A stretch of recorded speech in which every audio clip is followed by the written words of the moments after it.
4 companies are quietly rebuilding the entire space economy right now, and almost nobody watching the stock market has noticed just how fast the money is starting to move. One of them just went public and shocked everyone with how much cash it's willing to burn to win the next decade. Another one just posted a number that sent its stock jumping double digits in a single day. And 2 more are sitting right at the edge of a breakout that could change everything for early investors. Stick around, because by the end of this video, you'll know exactly which 4 names deserve a spot on your watch list before the rest of the market wakes up. And if you want more breakdowns like this one, delivered before the crowd catches on, go ahead and tap that subscribe button right now. Because here at Tickerhawk, we dig through the noise, so you don't have to. Before we dive in, let's talk for a second about why this sector matters so much right now. Because it's easy to dismiss space stocks as some far-off sci-fi fantasy that has nothing to do with your actual portfolio. The truth is, the space economy has quietly become one of the fastest growing corners of the entire market. Satellite internet, defense contracts, national security launches, commercial cargo runs, even future space tourism, all of it is converging at the same time, and the companies positioned at the center of that convergence are the ones that could see the kind of growth early investors in cloud computing or electric vehicles once enjoyed. The catch is that this space isn't easy to navigate. Prices swing wildly, headlines can be misleading, and separating real progress from pure hype takes some digging. That's exactly what we're going to do together right now. Let's start with the name everyone has been talking about this summer. A massive rocket and satellite company finally opened its doors to public investors, and the excitement was through the roof. People had been waiting years to get a piece of this business, and when the shares finally started trading, demand was overwhelming. But here's the part most headlines glossed over. The stock was priced so high out of the gate that it left very little room for upside, and almost immediately after the initial pop, the price began sliding. It wasn't just this one stock either. The entire space sector got dragged down with it because investors were pulling money out of smaller space names to chase the big new listing, which left the rest of the sector starving for attention. Now, here's where it gets interesting for long-term thinkers. When you actually look under the hood of this company, the rocket and launch business is a surprisingly small slice of the overall pie, maybe around 1/5 of total revenue. The much bigger engines are the satellite internet division and a fast-growing artificial intelligence infrastructure arm. Both of those segments are profitable and growing quickly on their own. The problem is that all of that profit is getting funneled straight back into building rockets, launch pads, and data centers, which means the bottom line keeps taking a hit even while the top line grows. In plain English, this is a company throwing enormous piles of cash into the furnace to fuel a much bigger vision. And that vision includes getting humans to Mars within our lifetime. So should you buy in right now? That really depends on your time horizon. If you're thinking 5, 10, even 20 years down the road, plenty of seasoned investors will tell you this is the kind of stock you buy and forget about, maybe even set aside for your kids or grandkids rather than trading it yourself. But if you're looking for a quick win in the next few months, be careful. There's a wave of insider shares scheduled to unlock in stages, which means a lot more supply could hit the market soon, and that usually puts downward pressure on price. Analysts who were once glowing about this stock have already started trimming their price targets following the latest earnings report. My honest take, watch for a period of sideways trading followed by a clear base before jumping in, because catching this one on the way down is a lot riskier than waiting for confirmation that the bottom is actually in. And here's something worth remembering about this kind of stock. Big, headline-grabbing IPOs almost always come with an emotional roller coaster attached. Early buyers get swept up in the excitement, prices spike far beyond what the underlying business can justify in the short term, and then reality sets in as the market waits for actual profits to show up. We've seen this pattern before in other industries, and the companies that eventually become long-term winners are usually the ones that survive that painful adjustment period, rather than the ones that never go through it at all. So if you already hold shares here and you're watching the price sit well below where you bought in, try not to panic every time there's a red day. The real story for this company is going to be written over years, not weeks. While everyone was distracted by that IPO, a smaller and much more overlooked company quietly put out one of the strongest earnings reports of the entire sector. This business doesn't build rockets. Instead, it builds the equipment that goes inside them, things like solar arrays and structural platforms that satellites and space stations need to actually function once they're in orbit. Think of it less like the airline and more like the company that builds the airplane seats, the engines, and the wiring. Every rocket that goes up, no matter which company launched it, potentially needs this kind of hardware. The latest numbers from this company showed accelerating growth, new contracts stacking up beyond just government clients, and a management team that sounded genuinely confident about the road ahead. The stock jumped roughly 10% on the news, which tells you the market was hungry for some good news out of the space sector after weeks of gloom. What makes this one particularly appealing is that its path to profitability looks a lot shorter than some of the bigger, flashier names. It doesn't need billions of dollars to invent brand new rocket technology. It just needs demand for the parts and structures that every space company, including the giant that just went public, will keep needing more of as launches ramp up.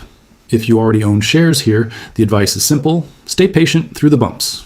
Space stocks are volatile by nature and pullbacks are part of the ride, but each dip, after a period of real traction, tends to find support a little higher than the last one, which is exactly the kind of pattern that builds a long-term uptrend. If you're not in yet and worried you missed the move after that earnings pop, you might get a better entry if you wait for the initial excitement to cool off a bit. But don't wait too long, because a bottoming pattern like this one often doesn't last. What really stands out about this company is how boring, in the best possible sense, its business model actually is compared to the flashier rocket makers. It doesn't need to solve the hardest engineering problems in the industry.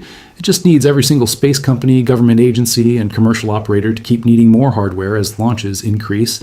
And right now, launches are increasing across the board. That kind of picks and shovels positioning tends to be a lot less risky than betting everything on one company's ability to land rockets on time and on budget. It's the type of stock that could keep grinding higher quietly while everyone else is glued to the bigger, noisier names. Now let's talk about a name that's been building momentum for well over a year, long before this whole IPO frenzy started, and it has earnings due out very soon, so pay close attention. This company has become known for something genuinely clever, a new generation of flat, stackable satellites that pack far more efficiently into a rocket than the old bulky, boxy designs the industry used for decades. Imagine trying to pack a dozen awkward, oversized suitcases into a car trunk versus a dozen flat, foldable ones. That's roughly the difference we're talking about. And it means more satellites per launch, lower costs per customer, and a serious competitive edge. On top of that, this company is preparing to debut a mid-sized rocket that sits comfortably between its smaller existing vehicle and the massive next-generation rockets from its biggest competitor. That gives it the ability to carry heavier payloads without the sky-high cost of building something as enormous as the industry giants are attempting. Analysts tracking this stock are largely bullish, and there's a healthy number of them covering it too, which gives you more confidence in the consensus. Price targets currently suggest meaningful upside from where shares sit today. And unlike some of the bigger space names, the timeline to actual profitability here is measured in a couple of years rather than a full decade. This stock also got caught up in the broader sell-off that hit the sector after that massive IPO, dropping alongside everything else even though its underlying business had nothing to do with the new listing. That kind of guilt by association sell-off often creates exactly the kind of opportunity patient investors look for, because eventually the fundamentals reassert themselves and the stock starts trading on its own merit again. If the upcoming earnings report shows the same kind of strength we just saw from the smaller hardware company, don't be surprised if this stock sees a similar jump. Keep this one on your radar heading into the report, because a strong beat here could be the spark that sends shares back toward their highs before the year's out.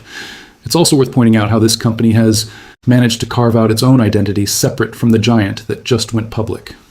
Where the newly listed rocket company is essentially several huge businesses stitched together under one roof, this one is a focused pure play bet on launch services and satellite manufacturing. That kind of focus can actually work in its favor because investors looking specifically for space exposure, without the added complexity of internet services or artificial intelligence, infrastructure muddying the picture, tend to gravitate toward names like this one. As more institutional money looks to diversify beyond just the biggest, most obvious space stock, smaller focused players with a clear growth story are often the ones that benefit the most. Before we get to the fourth name, quick reminder, if this kind of breakdown is helpful, drop a comment letting us know which of these four you're watching most closely. Tap that like button so more people trying to understand the space sector can find this video and share it with anyone you know who's been asking about these stocks lately. It genuinely helps the channel keep making content like this. The fourth company on our list is building something that sounds almost like science fiction, a network of satellites designed to give ordinary cell phones direct connectivity from space. No towers required. Working anywhere on the planet, this one has had one of the wildest stocking charts in the entire sector, spiking to incredible highs before crashing back down to roughly half that peak. The reason for the choppiness comes down to timing. Revenue right now is inconsistent because the network is still being built out, and most of the current income comes from existing government-related contracts rather than the massive consumer opportunity that's still ahead. But think about the size of what this company's actually going after. It already has agreements in place with major mobile carriers, and once its satellite constellation is fully operational, it stands to capture a meaningful slice of the entire global mobile data market, an enormous number that dwarfs its current revenue by orders of magnitude. There was a setback earlier this year involving a batch of satellites, which understandably spooked some investors, but the company has framed it as a temporary hiccup, with each new generation of satellites launching afterward being more advanced and higher capacity than what came before. Looking at growth expectations, this year is expected to bring triple-digit percentage revenue growth, with that pace likely continuing for at least another year or two as more satellites reach orbit and coverage expands. Actual profitability is projected somewhere around the next couple of years, potentially sooner if launches continue on schedule. As for where the stock sits today compared to its old highs, many analysts view the current price as fair value given where the business actually stands right now, while the previous peak reflected investors' pricing and flawless execution that hadn't happened yet. This stock also has earnings coming up shortly. Given the recent run higher over just the past several trading days, a strong report could easily extend that momentum, while any sign of delays could send it right back down toward recent lows. It's also worth mentioning just how differently the market treats this company compared to the more established launch providers we already discussed. This isn't a rocket business at all. It's essentially a telecommunications company that happens to operate in orbit, which means its success depends far more on signing and retaining carrier partnerships and proving its technology works at scale than on solving rocket engineering problems. That distinction matters because it means the risks here are less about explosions on a launch pad and more about execution timelines and regulatory approval in different countries around the world. For investors who already have exposure to the more traditional space names, adding a stock like this one can actually diversify that exposure rather than duplicate it, since the business drivers are genuinely different. Zooming out across all four of these names, there's a common thread running through every single one. Space is still in its infrastructure building phase. None of these companies have fully commercialized their vision yet. They're all still spending heavily to get the hardware into orbit and the networks operational. That means near-term volatility isn't a bug, it's simply the nature of investing this early in a genuinely massive long-term trend.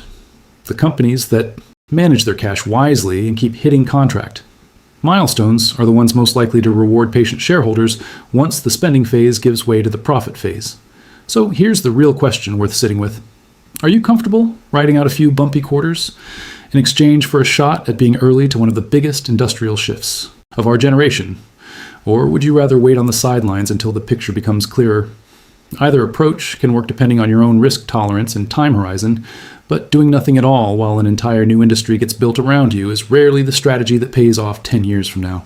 Drop your thoughts down in the comments. Tell us which of these four names you think has the best shot at leading the sector higher over the next year. And if you found this useful, make sure you're subscribed to TickerHawk so you don't miss the next breakdown. There's a lot more happening across the space economy than just these four companies, and we'll keep tracking it for you as the story develops.